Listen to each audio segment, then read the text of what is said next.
Good morning and welcome to Northern Ireland Science Festival event on day 7 of our really exciting festival programme. I am Professor Victoria Sims. I am a developmental psychologist at Ulster University, and I'm really interested in how children and young people learn about mathematics. And I am really delighted today to have with me Dr. Caoimhe Rooney, who is a mathematician by trade and has an amazing repertoire of achievements, and currently works at NASA in America, but is with us in Belfast today. Thankfully, I'm so glad you're in the room with us today. We want to have a really lovely conversation with Caoimhe about mathematics and its application to the world, but also how Caoimhe's got to where she is. And also to hear about her passion for encouraging especially young women into mathematics through her cool, very amazing project called Mathematigals, and I'm sure you've heard of it. I've been following it for quite a while.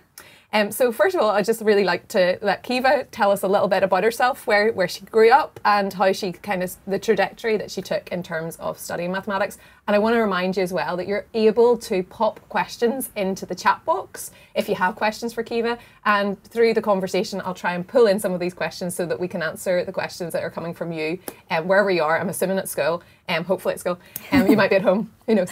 But we'll be pulling those questions in through this conversation. So feel free to pop those questions into the chat box. So Caoimhe, tell us a little bit about where you've come from and where you studied. Yes, well, I was born in Belfast, and my family moved out to Hollywood when I was about 10.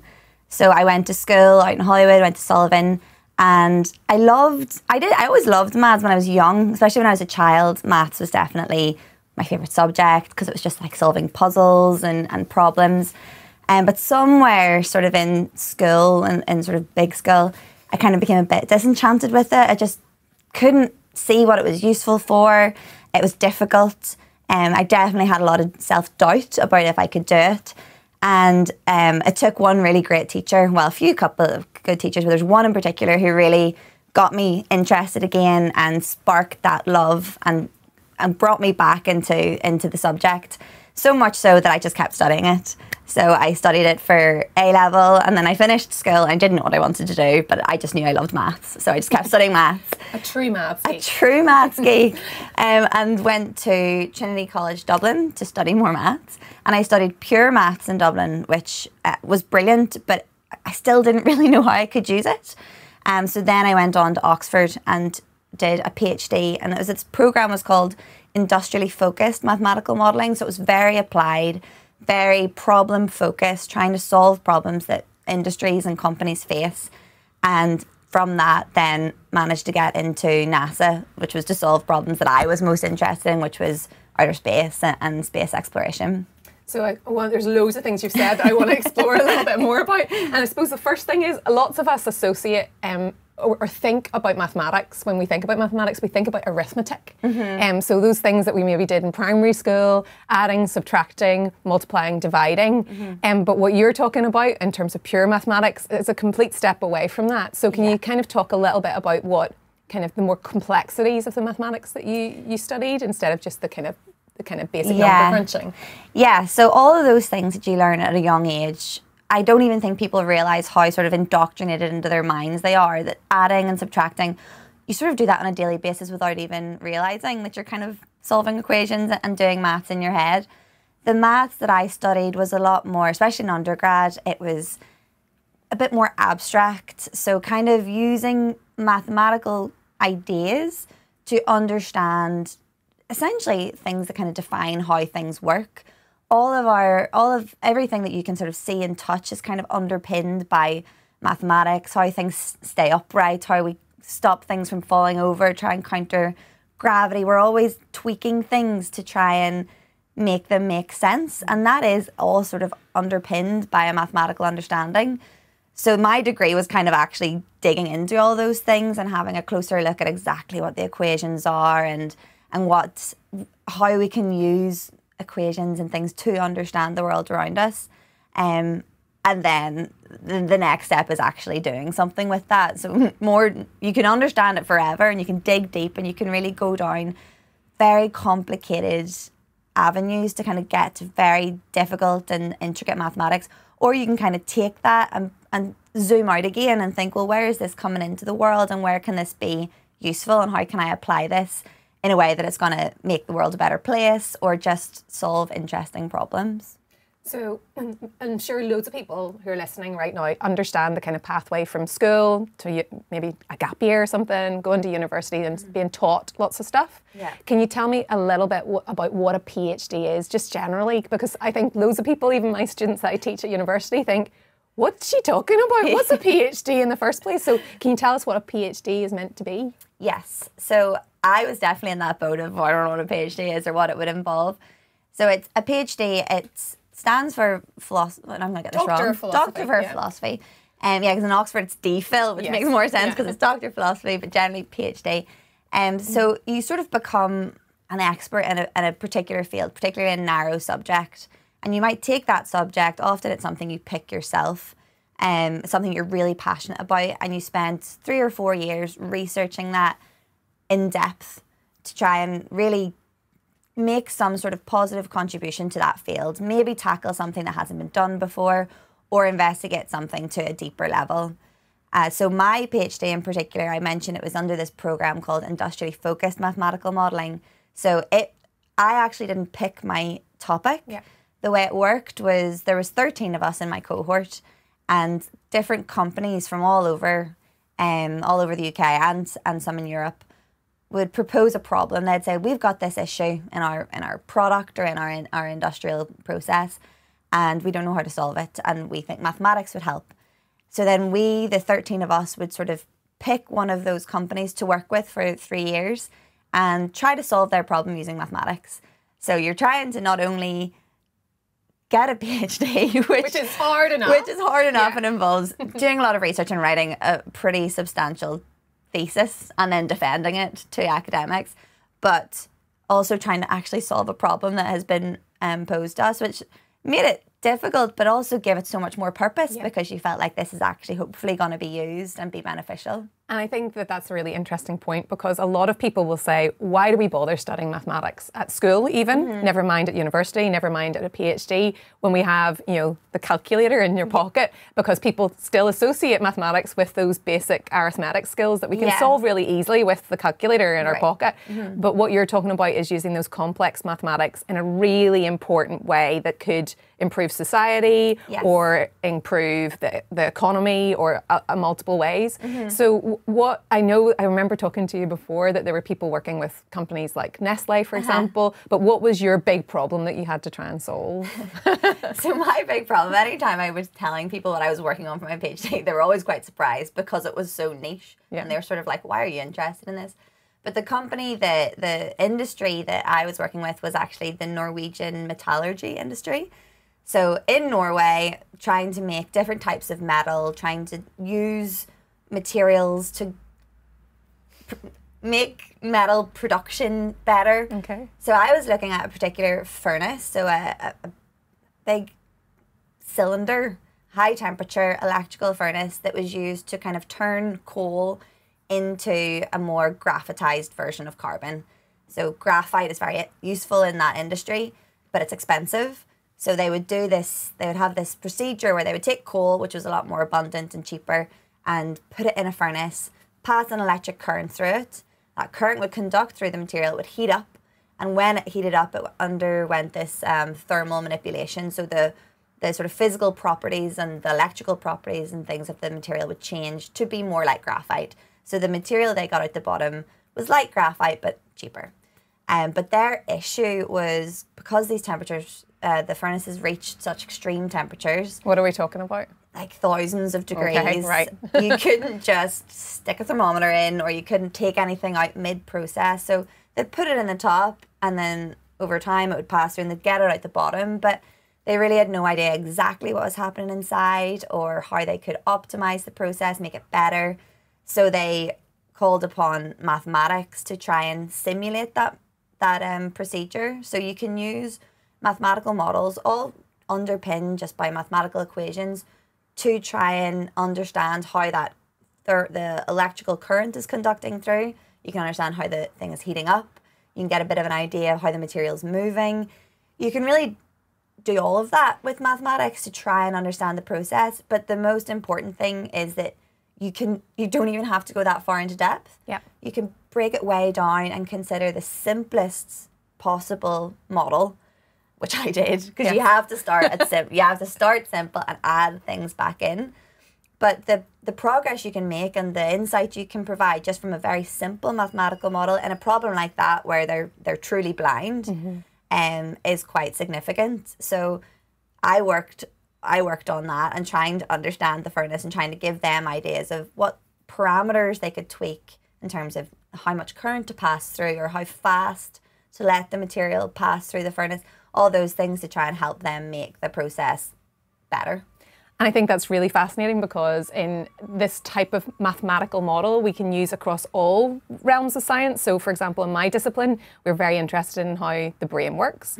And we know that sometimes if someone has a brain injury, then that will change how they process information. We can't give people brain injuries, that would be very unethical and not allowed. But what we can do is build these mathematical models of how the brain works. And then we can make little cuts in the brain, in the model of the brain, and see what happens. Right. So we can test our theories. So it's exactly the same. Exactly we're able to kind of do all of these lovely modelling things without the risk that might be involved in putting a probe into the furnace or doing something awful to someone's brain, and then see what happens. So it's so exciting that mathematics can be taken from something that some people think is really dull and really boring and not useful and be really applied to help us solve those problems that would be really difficult to do if we didn't weren't able to do that. Yeah, that's so exactly it. The PhD, right, was very much based on planet Earth. Yes. Right, very industrial, very dirty, I would imagine. Well, not because you're in a lab making these models. But then you decided that you could think about how you could apply exactly the same types of equations that you'd learned loads about during the PhD to something that's really not grounded in Earth at all. Do you want to tell us a little bit about what that kind of exploration into space involved then? Yes, so that I really, once I got to Oxford and I really saw all the different ways you could apply maths. You mentioned there was another person in my year working with Nestle, trying to understand how to make the perfect shapes of cereal.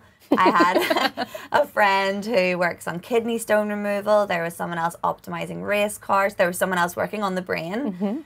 So they were really touching in every industry and every sort of application. There weren't any space projects, which is why I sort of went for something that felt, extreme environments of a furnace. Maybe that would one day be applicable to space. But it did get me sort of trying to think whether I could apply what I'd done or similar models to space exploration. So I looked for different opportunities. NASA has this incredible program called the NASA Postdoctoral Program Fellowship. So it's for people with PhDs. It's a research fellowship, and they have a lot of different projects. So NASA has a couple of different labs across the United States.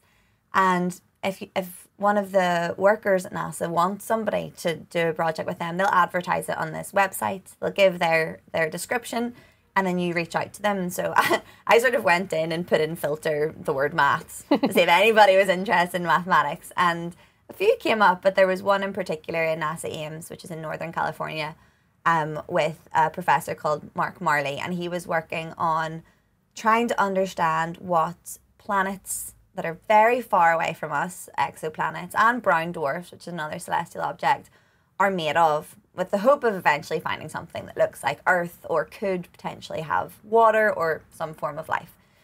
But one of the things that they were finding, because you can't go there, you can't go to planets that are 4 light years away. Or okay, so we're talking on a mega scale here. Like we're never getting there. I'm going to say that. I don't know what's going to happen in like millions of years to come, but the technology that we have, we're never going to be able to reach there. So it's just impossible. Too far. It's pretty much impossible to get there. So you can never actually go and try it out and test it and sample and figure out what the planet is made of. So you really rely on models to simulate what these things might look like, to kind of guess, we do get data back from telescopes. So that's the best thing we have. And the telescopes are amazing and they're getting better. The James Webb Telescope is discovering more and more things every day and derailing theories left, right and centre. But still, with that data, we still kind of have to break that down into what does that mean? What does it take to produce a spectra like what the telescopes are picking up on? What could cause that? And that all depends on mathematical models. So sorry, this is a very long answer. This professor was looking for a mathematician who might be able to help with that, because most of the people working on the problem were physicists and astrophysicists, which are still extremely important for the problem, but he maybe wanted someone that might have a bit more mathematical insight into how we can make the models faster or more accurate without kind of taking up too much computational time. So I reached out to him, we found a sort of project definition, we put it forward, thankfully it got accepted, and then I started there working with a whole team of astrophysicists on planets, which is something I knew nothing about and had to learn very quickly. So you took a big step into the world of planetary science, basically. And I think the one thing you've just said is something that I think is really important. Many people think about mathematics being a independent solo thing, with the kind of typically thinking about a man sitting in a room with a notebook, or actually more so with a blackboard, working independently. And what you've just said is you're really part of a big team. So how important is teamwork in this type of scientific endeavour? Massive, because you're trying to solve a problem that's difficult. If you're trying to understand what planets are made of that are miles and miles, millions of miles away, one person can't do that, and there's not one perfect discipline for the job. No one is going to have all the information to be able to tackle that. So you need physicists that understand the atmospheric science. You need chemists that understand what different species, different elements, oxygen, nitrogen, all those things, what they can do within an atmosphere. You need mathematicians to help with the models. You need science communicators to be able to portray that to the public and to funders, and to keep the research going. It's such an interdisciplinary endeavour that relies on so many different people to be able to actually make progress. And then you need all the engineers to actually make the satellites, and you need the computer scientists to do the... So it is a huge team effort. And I think if you're interested in something in space, or if you're in, or any sort of field for that matter, there sort of is a place for everybody if you're sort of dedicated enough to try and scope that out and find your niche within it. Your little bit for the system. I'm just reminding people just that you can put questions into the chat box, and I'm going to come back to some of your questions in a wee minute once I've just followed something up with Caoimhe. So when you're saying that about people finding their niche, one of the interesting things that's happened in the Science Festival during this week was a really great talk about women in tech. And people thinking that if you want to be in the tech system, you have to be a coder. And I think what my kind of perception when I knew that you were working at NASA was, oh, she has to be a physicist. And I suddenly am like, oh, no, you're not. You're a mathematician. So that kind of is so important. So we've got a question from Sheila asking about what theories is...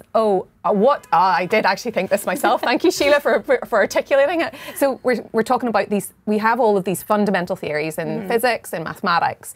What kind of things are the data that's coming from the James Webb Telescope kind of starting to derail in terms of what we thought was happening out there? Yeah. So the James Webb Space Telescope can see as far back in time as we have ever seen before. And what I mean by that is light travels to us at a fixed speed. So when we look out into the sky, I think most people are familiar with the fact that you're sort of looking back in time, because if you see a star, by the time that light has reached us and in our eyes, we're seeing how it looked quite some time ago. So the James Webb Telescope has just been able to kind of see even further than we've ever been able to see. So the things that James Webb is seeing is further into the past than we've seen before. So that's really a lot of what that telescope is trying to do, is probe that past and really look at it and see how early can we see back. Can we see things just after the Big Bang, and what did the universe look like back then? And the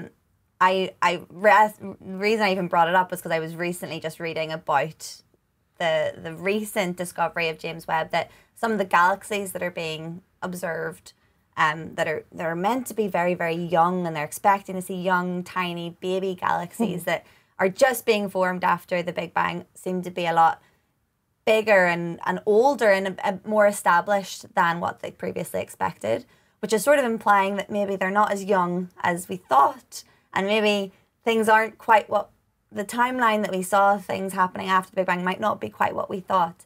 So that's the kind of things. Now, I don't want to speak to any conclusions. I don't know enough about it, but it's raising questions. It's the James Webb Telescope is really showing us things that a lot of things we expected to see, and we're delighted to see, confirming things, discovering things that we hoped we'd find, but also just showing us so much more than we could have known with the information we had at the time. So we're getting a lot more insight into our universe and how it formed from that telescope, which is really exciting.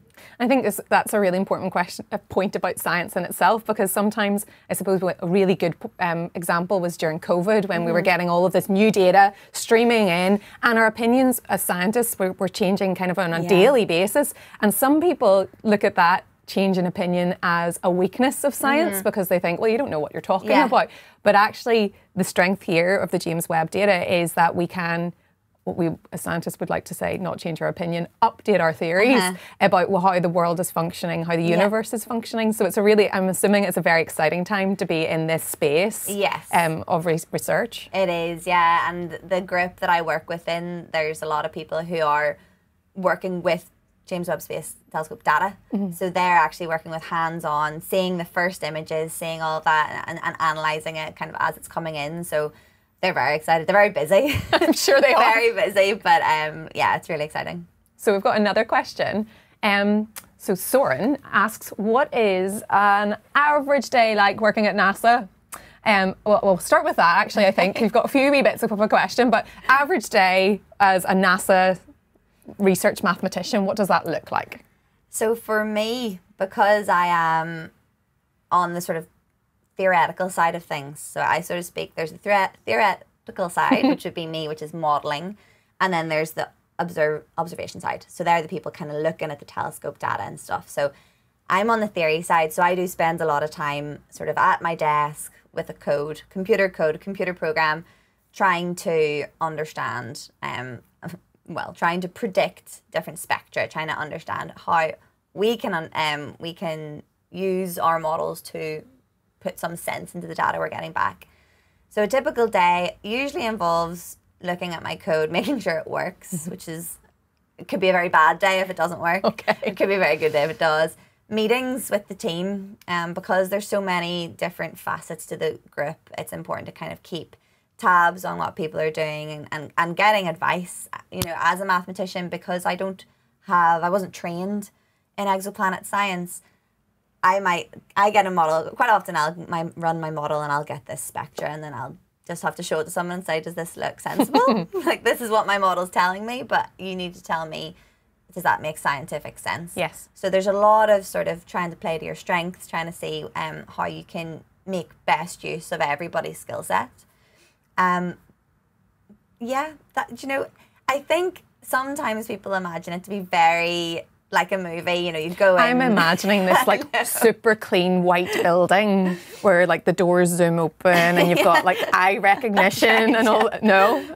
Okay, disappointing. No, it's not. It's the buildings are very standard office buildings. There are incredible things on campus. Yes. You know, all you have, my lunch breaks, I would have just walked around and just looked at wind tunnels and models of the space shuttle. So there's certainly incredible things there. Yes. And a lot of experiments going on. You can sort of hear things whirring around and water being flushed out of places where it's trying to cool systems down. Yes. But unfortunately for me, I'm in a bit more of an office setting. So spending most of my time with codes and team members. Okay, fab. So you're doing a lot of programming, and Soren is also asking about, you know, what type of languages are you using in terms of yourself and your physics colleagues to do that type of computational modelling? So I would work mostly in Python. One of the big tasks for my research group was actually converting a code from Fortran to Python to make it more accessible. So a lot of the codes that we're working on this were sort of written back in the 80s. And a lot of them haven't changed. You know, they're pretty fundamental models that are still very useful. But now there's a big push to make things more open source, meaning that everyone can use it, which I think is really, really important. But of course, with that push, you have to also make it in a language that is accessible. Fortran isn't a language that people often get taught in university anymore.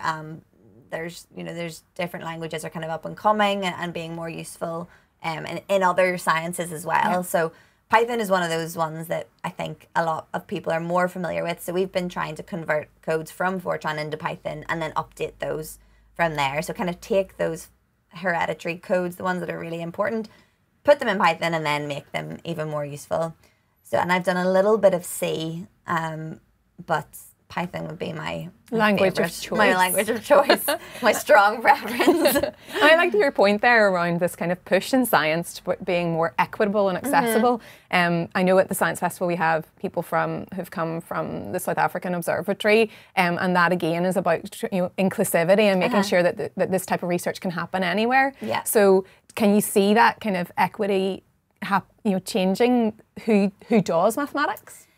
Yeah, I think there is a push, and it depends on the sort of area you're in. I was fortunate to be in a group that was very open to sharing models and data and really and sort of seeing the value in other people taking your work and using it in a productive way. Like no one I think is trying to steal your sort of the work you've done, but allowing people the space and the resources and the opportunity to take that and use it, you can just get so much more done. It's, going back to the collaboration and the interdisciplinary aspect of research, the more people you have working on it, the more people from different backgrounds with different insights, with different ideas, who aren't clouded by maybe if you're in a job, you have to stick to a particular line of focus. You might have somebody else who's free and is doing it as a hobby. They can consider anything. You have amateur scientists discovering exoplanets.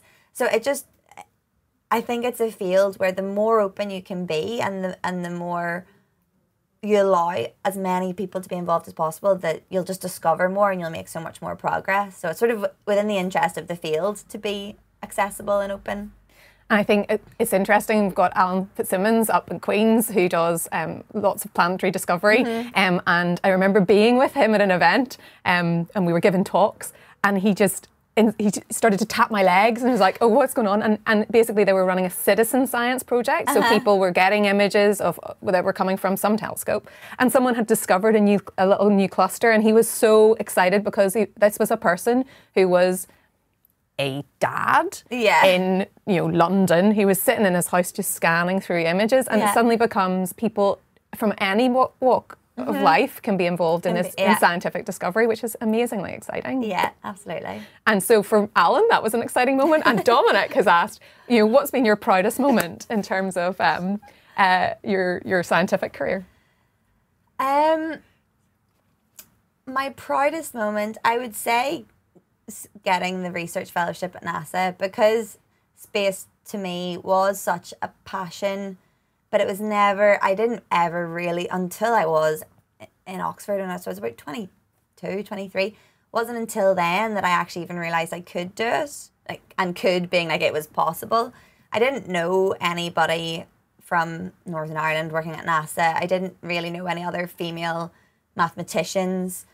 There were so few women in our research in Oxford, my cohort of PhD students. So it was trying to break into an industry that really I knew nothing about, and I knew no people, and it was in the States, so I really had no contacts. I was just sort of blind emailing people, been like, I'm a mathematician, I'm very enthusiastic, would you might give me a chance? So I think I was proud of myself for sort of taking the steps to do that, because I'm a home bird. I'm not really the person that's gonna jet off to any part of the world, even though I've kind of found myself doing that now for the right opportunity. But then I was just so pleased to get the opportunity, because not many people do, particularly from Belfast. Yes. Well, hopefully that's going to change the more people learn about the different opportunities that are there for them. But at that time, I didn't know it was something that I could do. So when I managed to do it, I was over the moon. Over the moon. But I think, that whole kind of seeing it to be it is really important, So I think when we think about professors in science, in the UK, we've got about 16% of professors are females. Yeah. So that's why I'm always really keen to be out speaking as a professor, because I think you need to see it to be it. And I think it's really funny that you said you're a home bird, because I know that you've been quoted as saying that you would like to try your hand at being an astronaut, which I think is probably the most extreme response to being a home bird. Yeah. But so in terms of being a mathematician, what would being a mathematician bring to being an astronaut? Why would that be of value to actually be going into space? So that's a great question, because I think if you were to ask that to anybody, their first thought would be like, well, it couldn't be, because mathematicians just solve equations on paper. But I sort of touched on it a bit earlier, that mathematics is so much more than just a subject. It is a way of thinking. It's a way of solving problems, of rationalising difficult situations. All of maths is just, you've got a problem, you have to get an answer, which is what astronauts have to do on a daily basis. And being able to work through problems in sort of a systematic way with let's start with the easiest approach, and can we add more in, and can we build on this, and can we work towards a solution? So more than just the ability to kind of think about complex issues and convert something that maybe looks really difficult into something simple, I think it's just the ability to solve problems and have that sort of logical problem-solving mind of a mathematician would make me an excellent astronaut. You've passed the interview. I'm going to send you into space. Didn't get that far with ESA, but thank you. But you tried the process. Oh, I applied, yeah, absolutely. And what was that like? So unfortunately, I didn't really get very far at all. I filled out the initial application, which is intense. There's a lot to it. You have to write a motivational letter, and you have to answer a questionnaire. And I think my main lacking within the questionnaire was, where had I experienced extreme stress or been in a position where other people depended on me for safety. So things that obviously are extremely critical to being an astronaut. Unfortunately, my academic career of sitting in a room with a computer didn't allow that to happen. That stress wasn't appropriate. So anyway, I have now been taking steps trying to develop those skills. I actually was involved with a science astronaut program last year, which is sort of trying to train the next generation of citizen science astronauts. So as space travel becomes more accessible, there's going to be many more opportunities for scientists and sort of more regular people to go to space, or even suborbital space, so not quite all the way up, but high enough to study our atmosphere and our climate. So there actually is a gap there for people that could do that role. So I've been trying to get into that industry and develop the skills that would help me, put me at the forefront of when they're selecting those astronauts that I might. So experiencing more extreme environments, or more extreme environments. So one of the things, two of the things that we did in that program was we were put into a hyperbaric chamber, and then the pressure was altered so that you were to experience hypoxia. Okay. So that sort of reduction in oxygen, and the main point of that was to figure out your own symptoms, because everyone reacts differently. And the important thing about if you're in a hypoxic environment is knowing that you're not okay, and to be able to take the steps to fix it, and knowing your teammate's not okay. So my particular symptoms were that the colours started changing. I started seeing colours differently. I got really hot, and my heart rate went up. So that was when I had to put my oxygen mask back on. But the person to my right, her symptom was she was just totally oblivious. Oh, and didn't realise it at all. Didn't realise it at all. Very dangerous. And was very, we kept saying, or not me, the sort of organiser, like, it's time for you to put on your mask. And she was like, I'm fine.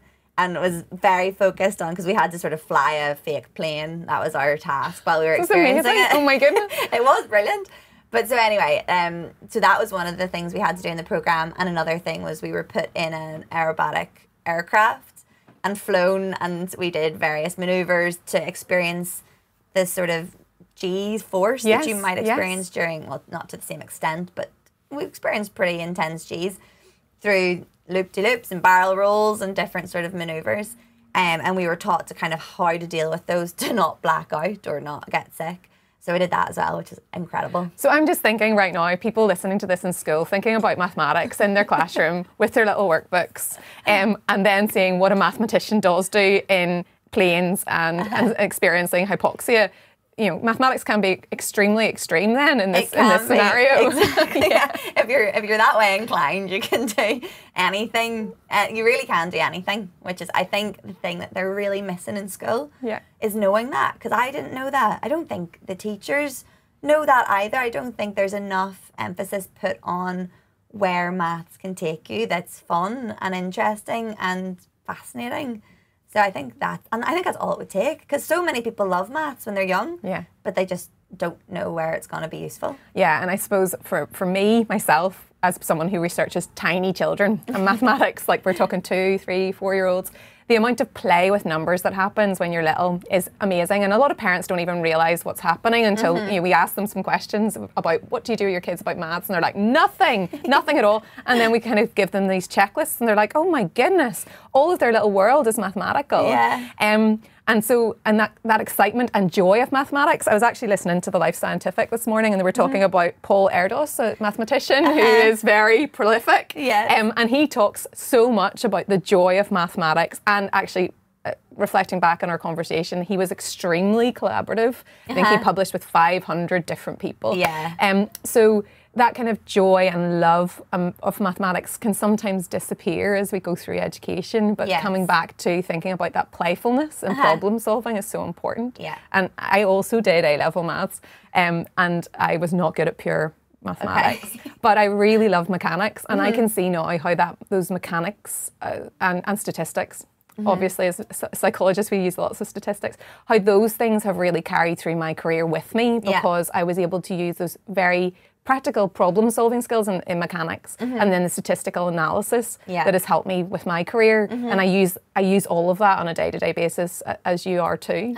So we're talking about school at the minute, and we've got another question from St Dominic's. We are picking our subjects at the minute.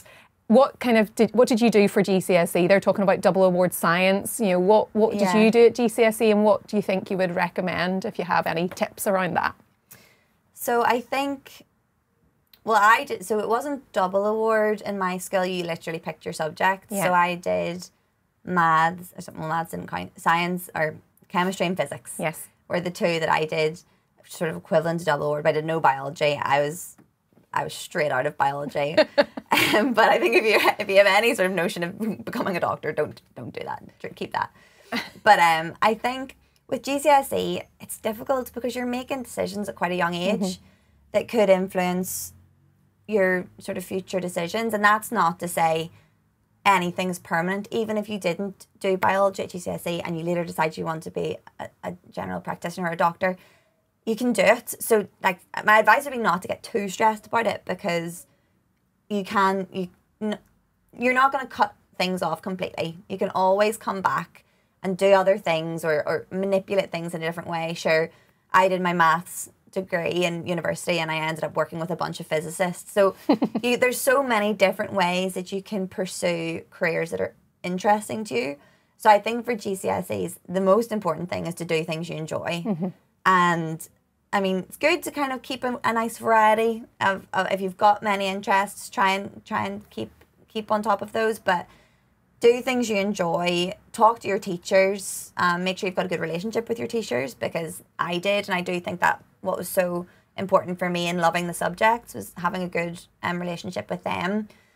But yeah, don't get too worked up on it. I think it's a lot of pressure on kids when they're only 15, 16, thinking that these decisions are going to decide the rest of their life.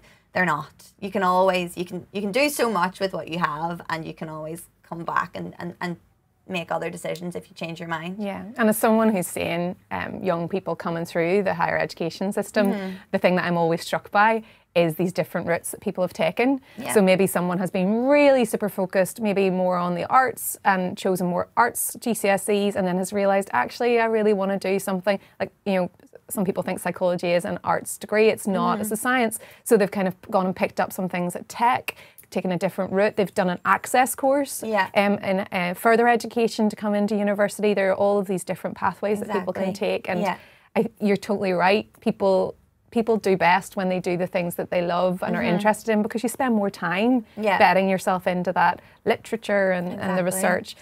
So I would really reiterate what you have to say. I totally agree, definitely. So just to remind you, you can pop some questions into the chat box if you have any more questions for us. So we're kind of talking about school, and I know that one of the things that you've been recognised for, I forgot to mention, Forbes 30 under 30 list, which is very impressive, like influential people across the world, basically, which is amazing. One of the things you've been recognised for is you're setting up with your friend and colleague the organisation called Mathematicals. So can you tell us a little bit about why you did that and what it aims to achieve? Yes, so Mathematicals, I set this up with my fellow mathematician. She did a PhD with me at Oxford, Jessica Williams. We set this up because we were so aware of how few women there were in maths, and we wanted to know why, or not even so much know why, because we were kind of aware of why, but wanted to try and solve that problem. So there was 13 in our PhD cohort. I mentioned that. There's only 3 of us were girls. There were very few female professors. And the female professors that were there, most of them were sort of in like biology focused, medical focused, which is very interesting. It was sort of that, maybe that positive side. You know, the ones that are making like quite a lot of positive change. More societal focused elements to the mathematics, There weren't very many women in metallurgy, I'll tell you that much. And we were looking back at our experiences and what had happened to us throughout school, and when we started losing girls and how many girls we had been in class with. And we just kind of thought there's 3 main things that really jumped out to us as big issues. One, representation. So we sort of touched on that already. You can't be what you can't see. Not knowing that there's female mathematicians doing interesting things and having fulfilled lives as well. It's not all maths. We wanted to really try and showcase women that were in the field doing interesting things, making positive change, and show girls that you could do that too. There's someone that looks like you, has a similar experience to you. The other thing was the fact that people think it's boring. So we think that puts off kids of all age. You know, you're coming through school, suddenly maths is boring, it's not useful. You don't have to ask too many people what they think of maths before someone says, oh, I was rubbish at it. It was so hard, it was so boring. So trying to get rid of that stigma and sort of redefine that narrative that maths can be fun and can be useful. And then finally not knowing what it's used for. Yes. So you might love it, you might think this is brilliant, but I don't know what I'm going to do with it. So trying to showcase all the different applications, trying to introduce people to how you can bridge 2 loves like I did with space and maths, or like Jessica did, she loves medicine, so she's the one working with kidney stone removal. So how you can bridge medicine and maths and all the different ways that you can use it in a positive way. So, you said about not having these kind of female mathematical heroes. Do you have a female mathematical hero? I've got female physics heroes, like Dame Jocelyn Bell Burnell would have been a big one for me, but actually it took me to go to America to even learn about her. Which is amazing. Which is wild, because she's from here. Yeah.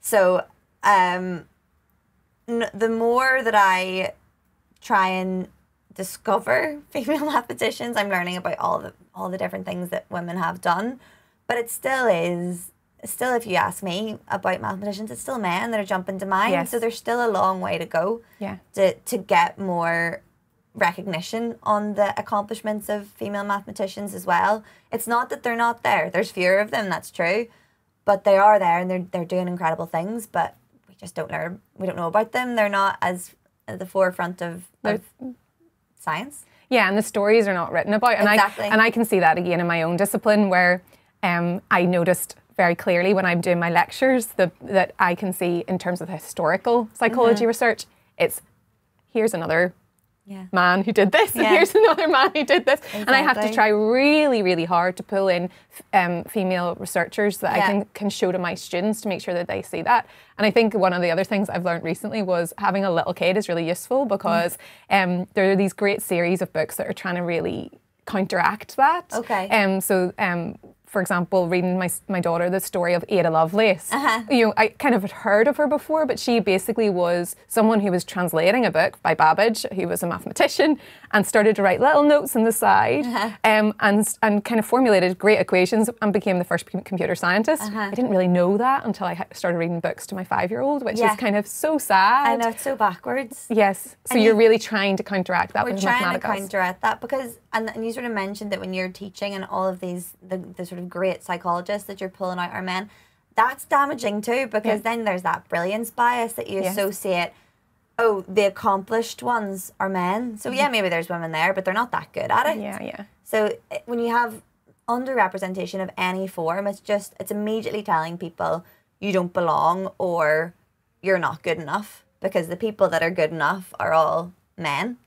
So it's definitely something we need to try and fix. So a question from Andrew. Can you see yourself taking what you're learning at NASA and bringing that back to Northern Ireland? So are you thinking about an academic career back in Northern Ireland or a science communication role? You know, can you see what you're doing in the States coming back and influencing the little place that you're from? Well, my goal is to end up here. And my goal has always been to end up here, going back to the fact I'm a home bird that doesn't live at home. Except in space at the same time. Except in space. But I think there's so much. Science here is incredible. Even this festival is just such a perfect demonstration of that. And in the Republic as well, the STEM that we have here is brilliant, but it's the lack of sort of opportunity, or not even the lack of opportunity, the lack of knowledge of opportunity. People leave to go and work on different things. So I would love to try and establish a more concrete STEM industry here, or science industry, or space industry, anything that keeps our talent and the people that are interested in those things working here. So I definitely, through science communication, I'm hoping to influence Northern Ireland and hopefully just get more Northern Irish kids interested in maths and space and out there doing it. I didn't bump into many Northern Ireland people well, certainly not in NASA, but even in Oxford, which is so close. Yes. So there's space for us everywhere. No pun intended. But you know, we should be more present. We can be more present. So I think and that starts here. It starts by educating kids on what they can do, where they can go. But yeah, I definitely want to get back here. I don't think an academic position is for me. I'm more interested in kind of working in an industrial role where we're sort of solving problems on to fix an industrial problem. I think that was Oxford sort of did that to me through that industrial degree, training. Seeing how maths can influence something that gets used by the general public or by a company and put into direct use, I just find so exciting. So I think, and I'm an industrial person now, but yeah, definitely going to try and bring my experience with NASA and science back to Northern Ireland. And so I think that's a really important thing, because many people have the perception of, if you go to do a PhD, that kind of highest level qualification, that the kind of thing that everybody wants is an academic post at a university.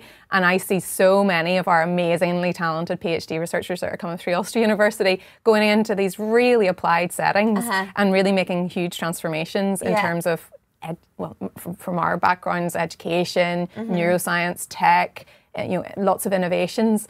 So those pathways are still open. Going back to our conversation earlier on, these pathways can change through the whole way through your career. Yeah, well, that's it. I think you don't need a PhD to work in industry. Yes. So if you wanted an industrial role, you don't need to do what I did. I'm not the mold of how to do it a certain way. This is just the journey I took. And my PhD was most important for me in that introduction to how maths can be useful. If I had known that before the PhD, maybe I wouldn't have done it. Yes, yeah. But it was so important for me to do that and to be exposed to that realm of applied mathematics, for me to have the confidence to go to NASA, or even the knowledge that existed. So that was a really important step in my career. It's not for everybody. PhDs certainly aren't for everybody, and they're not necessary. You don't have to have one to do interesting things. So I could stay in academia, but I get a lot more fulfillment out of an industrial and a more applied interdisciplinary role. So that's sort of why I'm going down that route. That route. So we're kind of coming to the end of our conversation. You've just mentioned a few things that I think would be really helpful for people who are listening in school. So you said about confidence. And we know that from the research that I've been involved in, that confidence is a big issue in terms of mathematical attainment and mathematical anxiety. So people being really, really worried about when they're doing mathematics in school. So is there anything that you would advise around people feeling not so confident about mathematics or a little bit anxious about doing maths in the classroom? Yeah, so I was that person going into GCSE, and the advice that was given to me by the teacher I mentioned was to just try. So what I would do is I would be given a problem, I'd be reading it, and then I'd immediately be thinking, I have no idea how to do this, don't know where to start, and just have this mental block. And in an exam, you find yourself and you look at that question and you leap to the next one, you're like, don't know how to do that one, don't know, and you get yourself all worked up. So I would say that I remember saying to this teacher, I just don't know how to do it. And she was like, well, just start, see how far you get, try it. Because with maths, even if you don't know how, if you have no idea what the answer is going to be, you can start. You can write down something. And often when you start to write and your brain kind of starts working, you think, oh yeah, remember, I could try that. I'll maybe differentiate that, or I'll add this in. And more often than not, maybe you won't get the whole way to the answer, but you'll get far enough. And I think that's an important way to build confidence, is to know that maybe you won't get it 100% right, but there's enough in you to try, and there's enough in you to get further than you think. And then the further you get, the more confidence you get, and you sort of build on that to the point that when you look at a problem, you'll be like, I don't know how to do this, but I'm going to try. And I think that's when it becomes so much easier to tackle a problem and give it a go. Yeah, it's a little bit kind of, I think when you're talking, it sounds a little bit like grit, that's kind of like getting over that little bit of anxiety and building yourself up slowly and subtly can kind of help you get over the kind of major issues that you might be facing. Exactly, yeah. I wonder as well then, taking it from thinking about what happened in school, I'm sure you have anxiety when you were thinking about solving these really big problems. So how did you have the confidence to start to think about those questions that you wanted to ask about space? Yeah, so that was purely driven by just how much I loved space. So there's always that. Were you a space geek as a kid? I wasn't. It wasn't even like one of those kids that kind of had, stars all over the ceiling or anything. I was fascinated by the night sky. Anytime we would go up to Donegal quite a lot when I was younger, and the stars up there were incredible because there's so little light, light pollution. And I would always be obsessed with the stars, looking for shooting stars, and it would blow my mind. I didn't know very much about it, but I would just look up there and be like, God, those are really far away, those stars, and how big is the universe? And sort of ask those, existential questions that everyone kind of wonders. But I just did not know it was a career, especially for us, because I knew about NASA, but I was like, NASA's for Americans. I didn't even know about the European Space Agency. Yeah. I didn't know about, there's a UK Space Agency now. So it wasn't even something that I was like a super geek about. I just loved it. So I think when it came to kind of going down that route, I just wanted to know more. I got to the point that I was like, I could do this, so I'm going to. And we'll see, we'll tackle the problems as they come, and hopefully I have enough mathematical knowledge that I can make a positive contribution. And sure, you have to just give it a go. And do you have a big question that you'd like to answer in that area? That's a good question.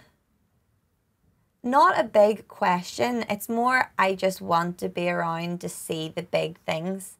So I wasn't born. I love that response. I obviously wasn't born for like the moon landing, but we're going back. So I want to see that. I want to see the first woman on the moon. I'd love to see the first person on Mars. All these things that are going to happen. It's not, because sometimes the big questions are like, I don't know if we'll ever know the answer to that. We will get to places. We will get to the moon. We will get to Mars. So I just want to see those things. I want to kind of to be there.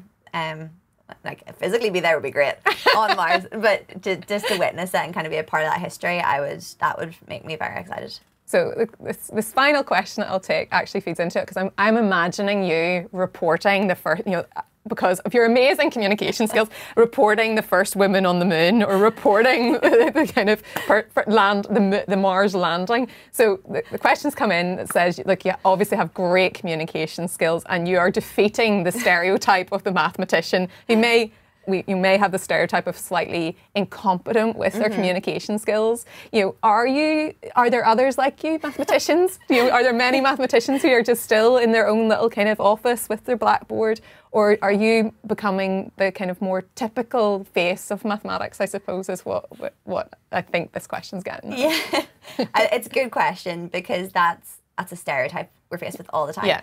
Anytime I tell people I'm a mathematician, so often they're like, I wouldn't think you're a mathematician, which is also annoying, because why not? Yes. Why is a sort of maybe a bit more outgoing female person, why am I not a typical mathematician? So that's again what Mathematicals is kind of trying to change. You want to be like, say, look, you can be sort of a bit more social or outgoing and be good at maths. So you can wear pink and be girly and do things and like maths. So I'd say there's still your maybe more stereotypical mathematicians you see in a movie who are a bit more reserved, a bit quieter. It does still go hand in hand with the discipline and the sort of deep thinking required to do very complex mathematics. I would say the more applied you are, you kind of rely on your ability to communicate, because you can do all this incredible maths, or in any science, you could be changing the world in your bedroom, but if you can't tell people about it, it's a waste of time. So it's important not only to be able to do the science, but to be able to communicate it to everybody, to engage people, to get more people involved, and to engage the people that are actually going to invoke the change. So politicians and governments and things, they might not know a thing about mathematics, so you have to be able to communicate it to them in a way that they understand as well. So I think actually it is a really critical part of mathematics to be able to communicate. So thank you so much, Dr. Caoimhe Rooney, for joining us for this really amazing conversation where we've went from the tiny to the massive, and really inspiring to see your story, and I hope that you've enjoyed that in your school.